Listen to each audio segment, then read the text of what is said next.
प्रिय विद्यार्थियों, लोक प्रशासन की कक्षा में आपका पुनः स्वागत है।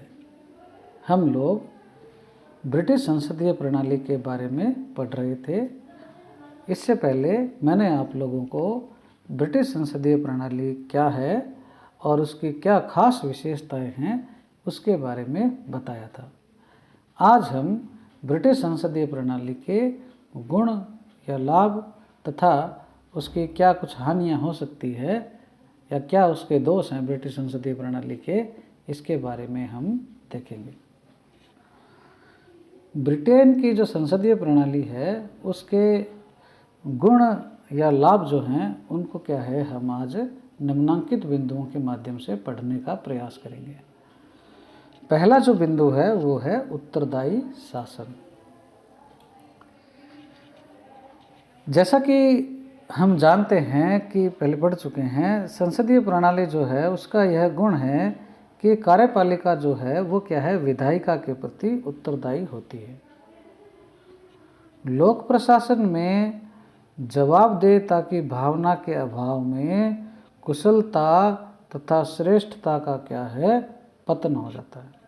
अर्थात जवाबदेहिता जरूरी है, बिना जवाबदेहिता के प्रशासन से क्या है आप कुशल होगा, श्रेष्ठ होगा, ये कल्पना करना संभव नहीं है। चूँकि संसदीय प्रणाली में मंत्री परिषद का कार्यकाल क्या है उतना ही होता है जितने दिन वह क्या है संसद में विश्वास बनाए रखती है। ऐसी स्थिति में क्या होता है कि कोई भी सरकार यह नहीं चाहती या नहीं चाहेगी कि विधायिका में उसके कार्यकरण या उसके कार्यकलापों के खिलाफ क्या है निंदा प्रस्ताव, काम रोको प्रस्ताव या अविश्वास प्रस्ताव प्रस्तुत हो। छवि खराब होती है। यही कारण होता है कि वास्तविक कार्यपालिका निरंकुश तथा लापरवाह होने के बजाय उत्तरदायी कार्यपालिका का रूप धारण करने का प्रयास करती है।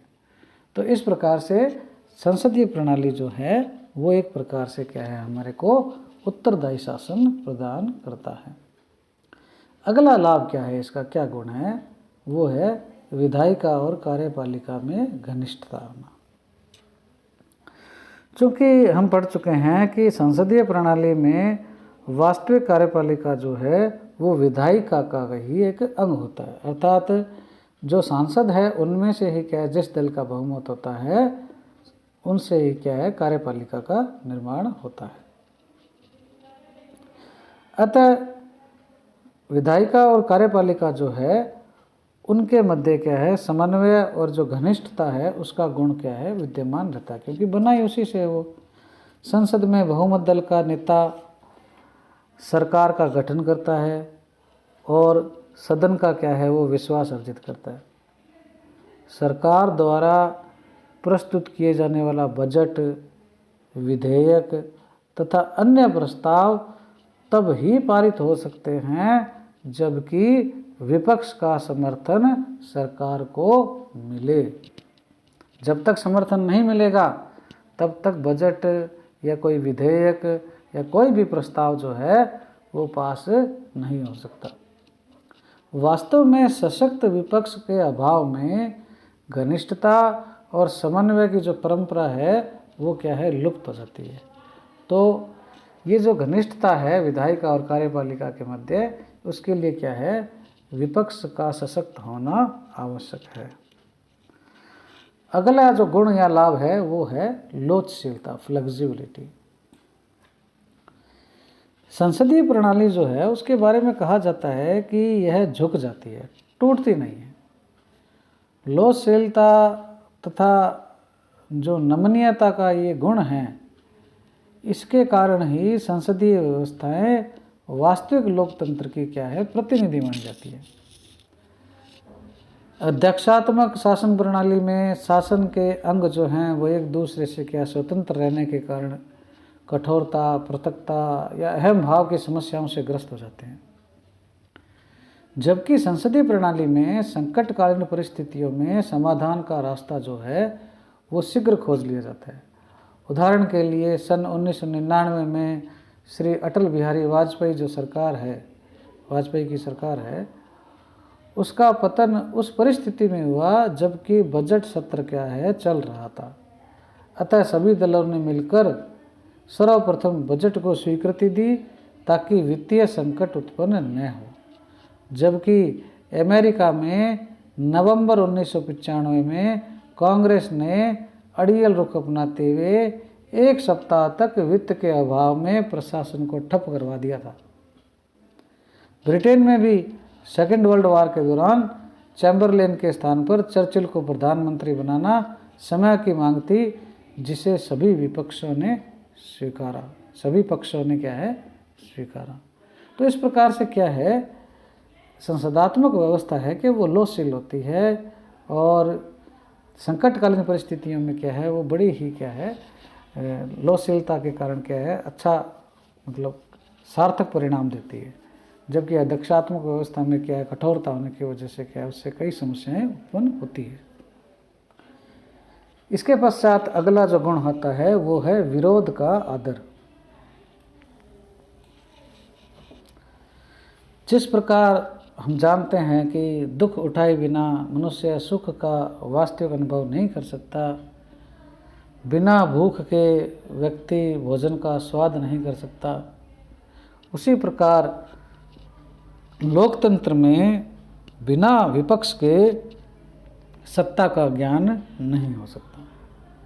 संसदीय व्यवस्था में विरोधी पक्ष जो है विपक्ष जो है उसकी दलीलों और आलोचनाओं को क्या है सहर्ष स्वीकार ही नहीं किया जाता, बल्कि कई बार तो क्या है उसको मोटिवेट या प्रोत्साहित भी किया जाता है।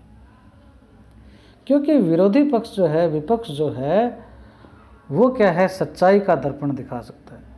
इसीलिए कहते हैं कि निंदक नियर राखिए ताकि स्वस्थ समालोचना से नीति कार्यक्रम और जो कानून है उसमें क्या सुधार हो सके। विभिन्न राजनीतिक दलों के मध्य सहनशीलता तथा समझौता करने की प्रवृत्ति रहती है, क्योंकि किसी को भी सत्ता या विपक्ष में बैठना पड़ सकता है। इस प्रकार से क्या है विरोध जो है उसका क्या है आदर रहता है, उसकी रेस्पेक्ट रहती है, विपक्ष की रेस्पेक्ट रहती है।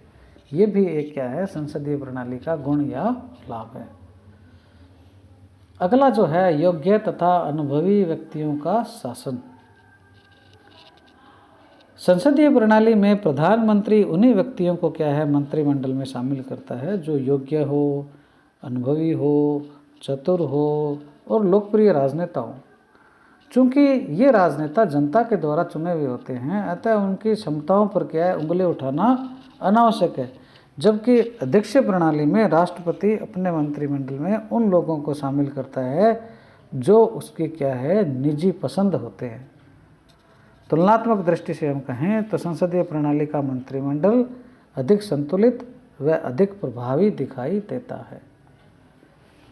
तो इस प्रकार से क्या है इसमें जो मंत्रिमंडल होता है वो लोकप्रिय होता है, जनता के द्वारा चुना हुआ होता है, योग्य होता है, अनुभवी होता है, व्यक्तिगत पसंद नहीं होता। इसके पश्चात अंतिम जो गुण या लाभ है वो है व्यावहारिक पद्धति। संसदीय लोकतंत्रात्मक शासन पद्धति जो है वो जनता, राजनेता, प्रशासक तीनों ही ये प्रजातंत्र की जो शिक्षा है वो एक साथ ग्रहण करते हैं। अर्थात जनता, राजनेता और प्रशासक ये तीनों ही प्रजातंत्र की जो शिक्षा है वो लोकतंत्रात्मक शासन पद्धति में एक साथ लेते हैं। जनता को चुनावों, सभा समारोहों, संसदीय वाद विवादों से लोकतंत्र की शक्ति का आभास होता है। तो राजनेताओं को कैसे होता है विधायिका और कार्यपालिका का आपसी समन्वय जो है वो उनको शिक्षा देता है।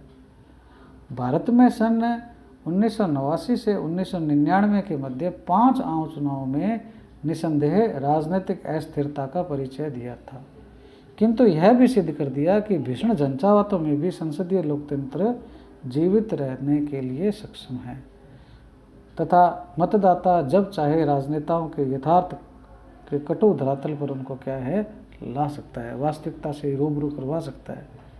तो ये क्या है काफ़ी एक व्यवहारिक पद्धति है।